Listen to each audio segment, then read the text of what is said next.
Halo teman-teman semuanya, selamat datang di channel Plankton Trader. Mudah-mudahan kalian semuanya dalam keadaan baik-baik saja. Pada video kali ini, saya akan melanjutkan analisis ke nomor 94 teman-teman. Hari ini saya bikin dua video dan ini udah saya analisis sebelumnya ya. Jadi nggak sekarang saya analisis, sebelumnya saya sudah analisis. Dan mari kita lanjutkan ke pembahasan langsung. Oke, nomor candle bullish ada di atas bagian candle ya, dan bearish ada di bawah. Dan kita belajar lagi di sini hal-hal yang bisa kita pelajari dari chart ini ya. Jadi konsep-konsep apa yang berlaku di sini kita pelajari.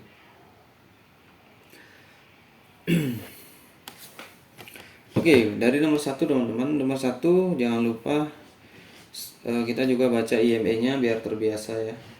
Saya baca IMA-nya di sana konteks konsolidasi teman-teman, karena 100 IMA flat atau datar, 50 datar, dan 200 yang terpenting datar.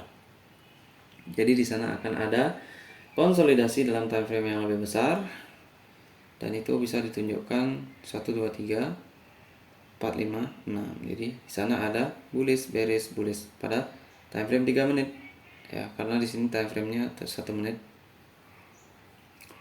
Dan ini untuk berlaku untuk fraktal ya. Jadi kalau fraktal ya berlaku untuk berapapun time frame-nya. Tetap seperti ini pergerakannya. Kalau kalian lihat candle yang di 1 menit ya, dengan candle yang di 1 minggu ataupun 1 bulan, itu sama-sama bentuknya candle. Cuma memang kalau di 1 menit itu lebih ada noise-nya. Noise-nya itu adalah gap ya, gap up, gap down, seperti itu.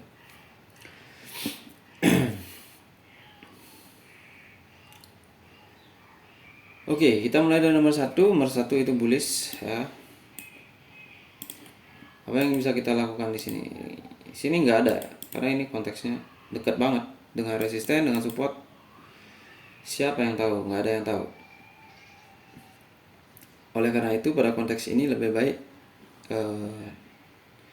kita tidak melakukan open posisi seperti itu sebelum kita melihat konteks atau konsep sebelum kita melihat konsep pada konteks yang kita pahami gitu ya. Jadi tentu saja nomor 1 kita belum paham ya, karena trennya konsolidasi masalahnya. Kalau ini trending, kita bisa probabilitasnya kita katakan up gitu ya. Oke, nomor 2 juga bullish ya. Kemudian apalagi nomor 3. Nomor 3 siapa yang berani di sana open buy? Ini bisa jadi retrace ya, bisa jadi bearish besar di sini, kita nggak tahu. Nah, sekarang kita melihat konsep. Konsepnya adalah higher high higher low, nomor 2 dan 3. Dan higher high higher low konsepnya harus berakhir dengan bullish ya kan. Kalau dia memang strong breakout ke atas. Kalau tidak, berarti terjadi sesuatu yang lain. Oke. Jadi higher high higher low hasilnya bearish. Gagal berarti ekor atas bawah. Apakah ini retracement? Hati-hati pada konteks konsolidasi ya kan. Konteks konsolidasi ini adalah reversal ya kan. Hasilnya bam. Nah, dia membentuk pola reversal. Dia bahkan tidak menghiraukan di sini retracement, bukan. Karena retracement pasti ada trend retrace untuk tren dilanjutkan lagi. Tapi kalau konsolidasi, tren retracement ya nggak ada trennya. Jadi price bisa konsolidasi, bisa kayak gini ya. Jadi seperti itu.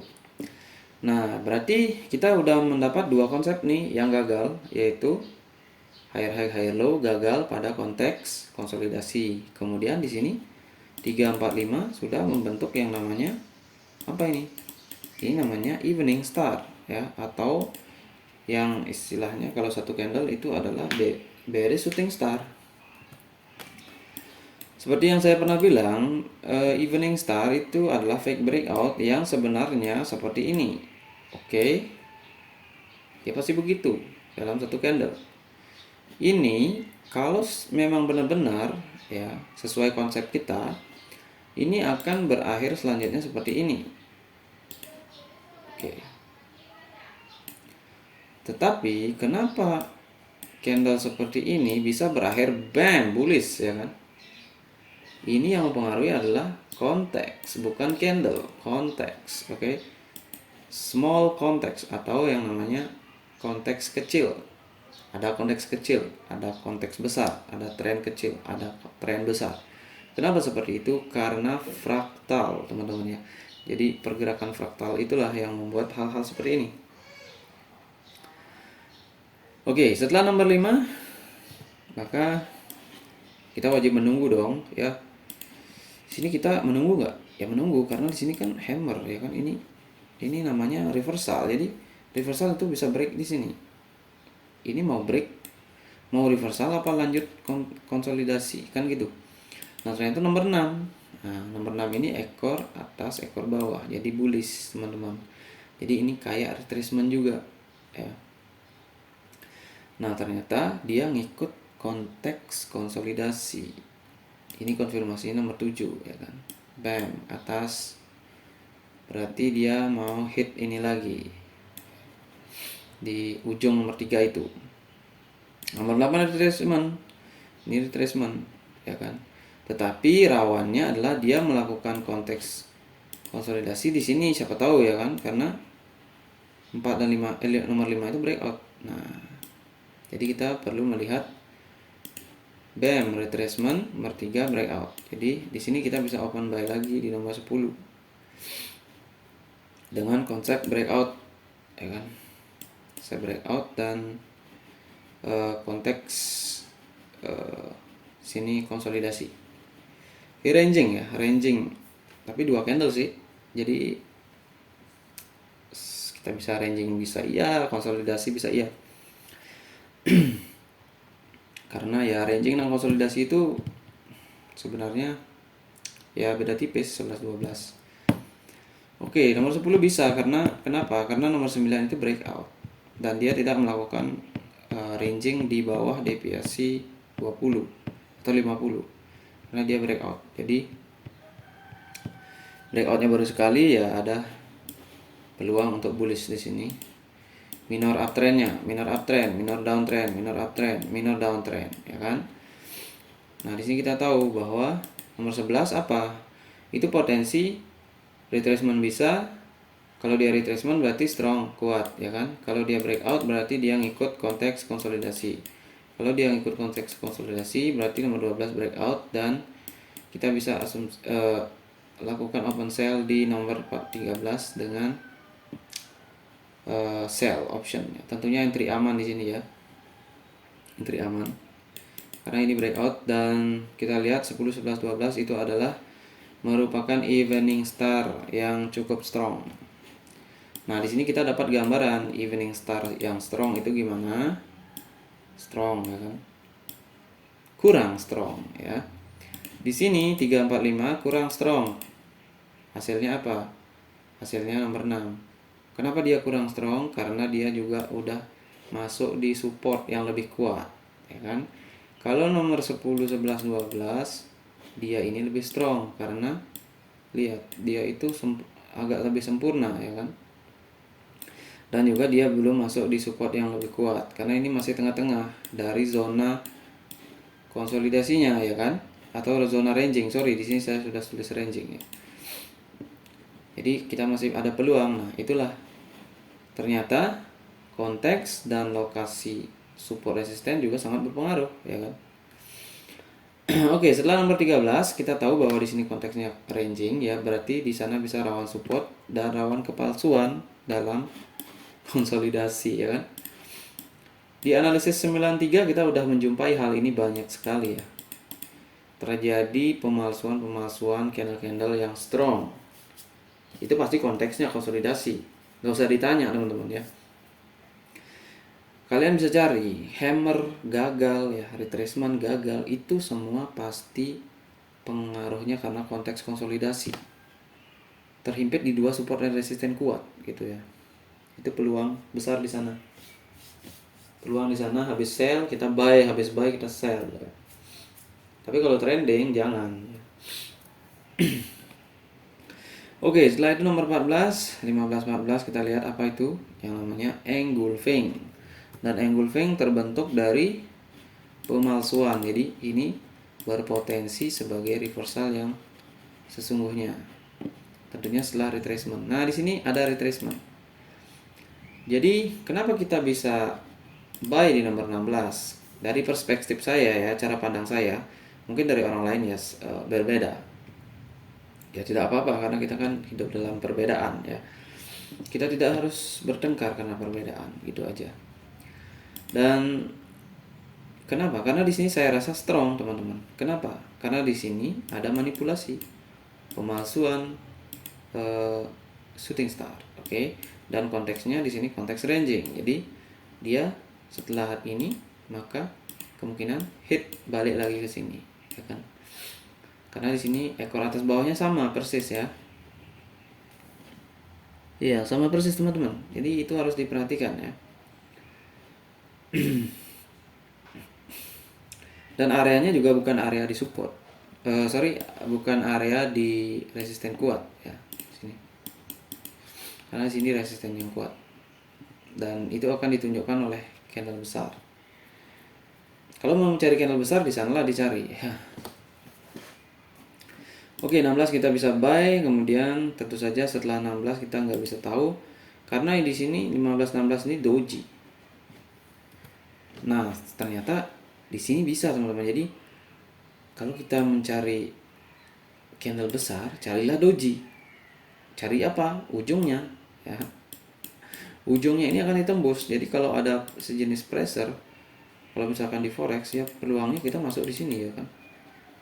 Kalau ini ditembus, ya udah kita akan profit lebih banyak ya.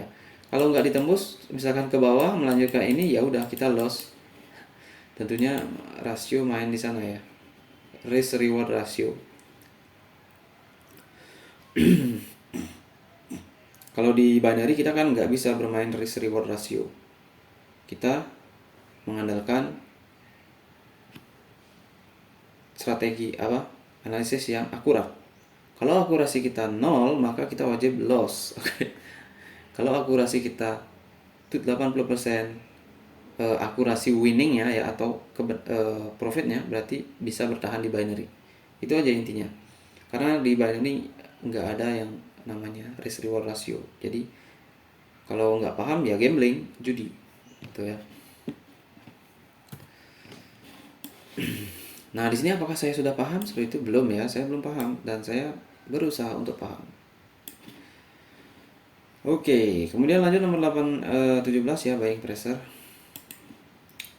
Bisa nggak kita dikenali di sini? Seharusnya kita bisa kenali ini buying pressure teman-teman ya, nomor 17 ini. Kenapa? Karena dia dari atas banget. Dia nembus banget ke atas dan di sini rupa-rupanya nggak konsolidasi. Takutnya di sini kan bearish ya kan. Rupa-rupanya dia nggak konsolidasi. Malah dia inverted bullish hammer. Jadi di sini bisa open buy. Karena ini udah tembus banget, ya kan. Harusnya sini konsolidasi untuk turun ke 200 EMA tapi nggak jadi. Ya sudah, di sini berarti pure buying pressure dari manipulasi ini. Oke, nomor 18 breakout. Nah, nomor 19 itu nggak bisa ya. Itu gimana analisisnya? Ini berdasarkan probability aja. Ini udah di atas deviasi 2 ya, udah open buy aja gitu ya. Jadi nggak bisa dianalisis loss momentum lah gitu, nggak bisa di sini ya, karena di sini bisa tentatif seperti ini, habis itu lagi ya ini strong, jadi banyak kemungkinan di sini karena dia udah breakout. Nomor 20 buying pressure ya kan, tapi di sini susah diprediksi ya. Kenapa begitu? Karena ini candle lemah, ini candle yang enggak signifikan breakout dari ini, ya kan? Di sini resisten, di sini ekor. Nah, siapa tahu di sini rejeksi atau fake breakout di sini. Atau di sini bisa beres ya kan? Karena masih dekat ya. Di sini konteksnya rangingnya masih dekat. Jadi ya kurang baiklah di sana untuk menggunakan buying pressure. Tapi ternyata dia breakout, berarti pure buying pressure. dan pure strong trend. Ya, jadi di sini murni strong trend. Strong trend itu candle kecil yang terlihat lemah tetapi menghasilkan bullish besar, itu namanya strong trend. Namun hanya waspadai di konteks konsolidasi karena di sini bisa bearish besar. Tapi kalau ini udah areanya bagus ya, jadi kita tunggu retracement. Jadi nomor 22 itu wajib retracement, dan nomor 23 kita bisa buy tentunya. Jadi probabilitasnya di sini buy itu lebih besar karena di sini udah ditunjukkan bahwa di sini bukan loss momentum tapi malah breakout, malah buying pressure. Jadi di sini masih ada kesempatan. Nah, setelah nomor 23 itu kita wajib menghindar dulu karena ini nggak tahu ini apa ini. Hammer konsolidasi bisa gagal, bisa kayak gini ya. Jadi di sini ada doji long leg ya. Artinya di sini juga udah mulai nggak strong ya. Karena kenapa? Harusnya dia hammer seperti ini, harusnya di sini besar. Tapi kalau dia nggak, berarti waspada nanti manipulasi kayak gini, tentatif ya. Kemudian muncul kayak gini, bearish doji.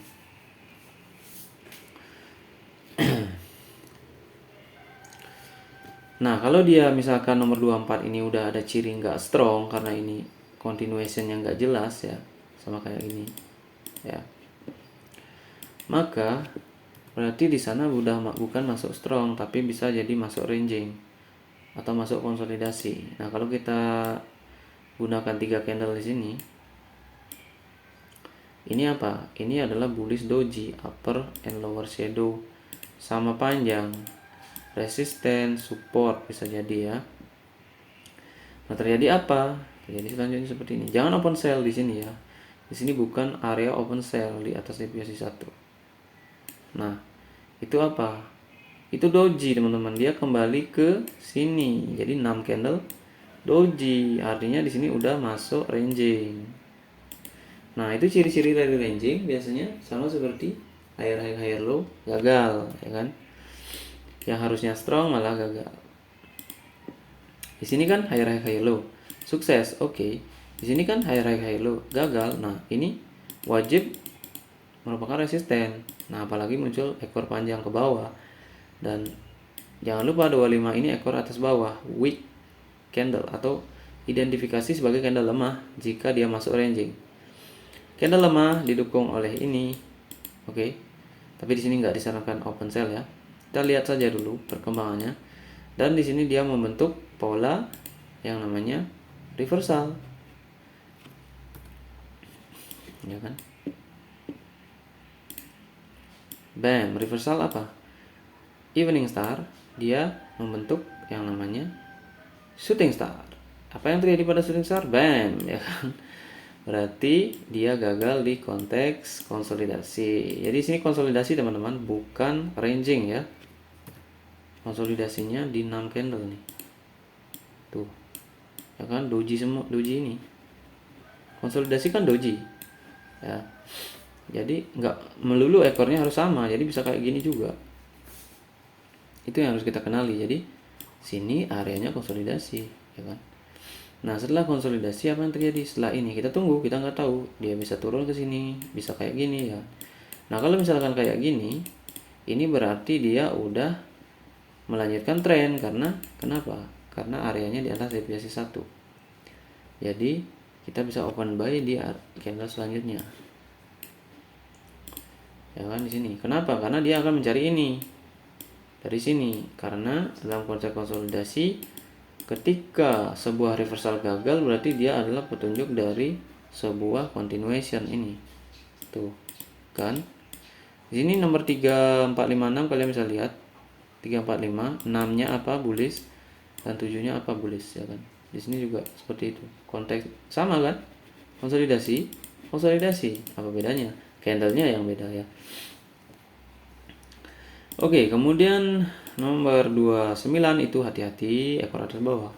Higher high higher low, konteks konsolidasi belum tahu kita masih lanjut apa tidak. Dan nomor 30 berakhir bullish, ya kan? Berarti di sini higher high high low sukses. Oke, berarti ada tren di sini yang akurat. Nah, jangan lupa 2930 juga higher low. Maka kalau ini gagal, berarti ini signifikan, ya kan? Kenapa? Kenapa sebuah bearish inverted hammer bullish ini gagal? Ini harusnya buying pressure. Berarti ada sesuatu di sana, ya. Seperti itu. Oke, ternyata di sini jangan open buy dulu mengandalkan ini ya. Karena kita lihat konteksnya di sini konsolidasi tadi. Siapa tahu di sini terjadi manipulasi, ya kan? Nah, ternyata nomor 31 bearish. Nah, di sini ada yang namanya bullish engulfing. Nah, jangan kita sell, berarti otak kita pasti ini isinya sell semua ini. Ketika melihat seperti ini isinya sell semua ini. Padahal kita nggak sadar, ini major trend ngapain? Major trend up ya. Jadi bisa saja potensi konsolidasi lagi di sini. Keluar dari sini, masuk dari ke sini lagi. Ya kan? Nah, kita tunggu nomor 32 hasilnya doji. Nah, ini berarti bullish engulfing udah gagal nih. Kategori di sini udah dua. Ini bisa strong retracement untuk bearish atau bisa konsolidasi. Nah, kalau nomor 33 ini bullish, berarti di sini udah konsolidasi, teman-teman ya. 33 dan 32 itu udah ciri konsolidasi di sana. Hati-hati. Tetapi jangan lupa 31, 32, 33 juga ciri dari Morningstar. Berarti kita tahu 3031 sebagai bearish engulfing udah gagal. Di mana dia potensi gagal? Di konsolidasi. Ketika muncul Morningstar yang lain berarti potensi gagal juga. Kenapa? Karena dia konsolidasi, ya kan? Nah, nomor 34 adalah buktinya dia gagal. Nah, kalau di sini bukan retracement, jadi kita tunggu di sini. Bam, bullish. Kalau sini bullish kita bisa hajar di sini bullishnya. Ya, tentu saja dengan entry yang aman, jadi probabilitasnya pasti dia naik. Tetapi kalau di sini hanging man bearish, artinya apa? Artinya dia masuk zona konsolidasi lagi. Tapi konsolidasi kali ini beda, karena di sini ada engulfing, ya kan? Engulfing dan Morningstar ini sebagai retracement. Kenapa? Karena ini signifikan. Ini bukan di area support, ini masih berpeluang di area tengah-tengah ya. Jadi kalau ini kan beda nih. Yang mana tadi? Ini 13 ini areanya support banget, ya kan? Ini mengandung selling pressure.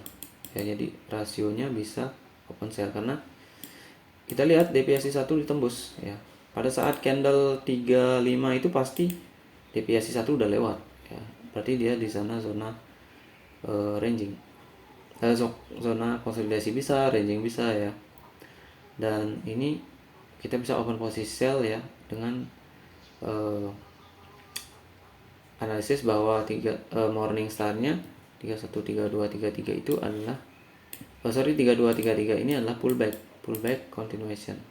Karena ke atas sudah nggak jadi, ya kan? Dia konfirmasinya ke bawah. Cuma konsolidasi ya kan? Cuma dia deviasi 1 udah kena lewat sih. Nah, di sini juga resisten. Oke, jadi di sana probability-nya bisa di sell seperti itulah. Tapi kalau melihat konsolidasi konteksnya ya jangan di sell. Karena bisa juga HPT seperti 35 ini gagal ya kan. Oke, jadi apa yang bisa kita pelajari di sini? Kita belajar 3 hal. Ada ranging, ada konsolidasi, dan ada trending tentunya ya. Strong trend. Kemudian dalam ranging apa yang bisa terjadi? Ranging yang agak konsolidasi ya. Kita sebut saja sini konsolidasi ya. Karena kalau kayak gini ini susah sebut ranging. Oke, di sini feedbacknya ya. Oke, nanti saya perbaiki dulu ini ya. Konsolidasi. Ini consolidation. Oke. Ini agak-agak susah gampang teman-teman. Ini bisa karena mengandung 3 candle, ini bisa disebut ranging, bisa disebut konsolidasi. Tapi ya seperti itu ya. Kita sebut aja konsolidasi. Tapi kalau konsolidasi ranahnya kecil, ranging ya. Ranging ya, konsolidasi juga boleh. Jadi dalam ranging market ya, yang agak konsolidasi dalam time frame besar ya. Sini. Ini dalam ranging market ketika EMA berdekatan seperti ini dan dia membentuk ranging market, maka potensi terbesar adalah kegagalan reversal, gagalnya retracement ya kan, gagalnya HPT, waspada ya, gagalnya reversal ya, dia bearish retrace. Kemudian ketika pressure ada, ini wajib follow the trend ya, buying pressure, cari buying pressure, cari habis retracement. Nah di area sini udah lewat, jangan melakukan strong continuation ketika candlenya tidak mengkonfirmasi sebuah tekanan. Jadi di sini bisa gagal reversal ketika konteks konsolidasi, dia menjadi continuation ya kan. Di sini juga konsolidasi, reversal gagal, fail of reversal, fail of morning star ya, fail of bearish engulfing ya kan. Tapi selanjutnya dia konfirmasi turun. Oke, itu dia teman-teman yang bisa saya jelaskan. Jadi hati-hati di konteks konsolidasi, konteks ranging yang mirip konsolidasi ya. Tentunya ini bisa kita lihat juga dari EMA-nya dan dari pergerakan Bollinger Band-nya. Karena kalau Bollinger Band udah kayak gini ya, udah mengerucut, dia itu wajib kita waspadai karena dia membuat triangle di sini ya. Ini dia membuat apa nih? Membuat channel, bukan ya? Ya, dia seperti channel teman-teman. Cuma agak singkat ya. Oke, itu ceritanya lain di chart pattern ya. Dan di sini ranging uptrend ya. Kemudian di antara ranging ini ya, kita kalau menemui medan seperti ini ya, kita tahu apa yang terjadi, peluang terbesarnya. Kemudian ada uptrend, kemudian ada konsolidasi lagi, uptrend, konsolidasi lagi. Jadi itulah yang harus kita pahami teman-teman ya. Oke, sekian teman-teman, saya ucapkan salam trader.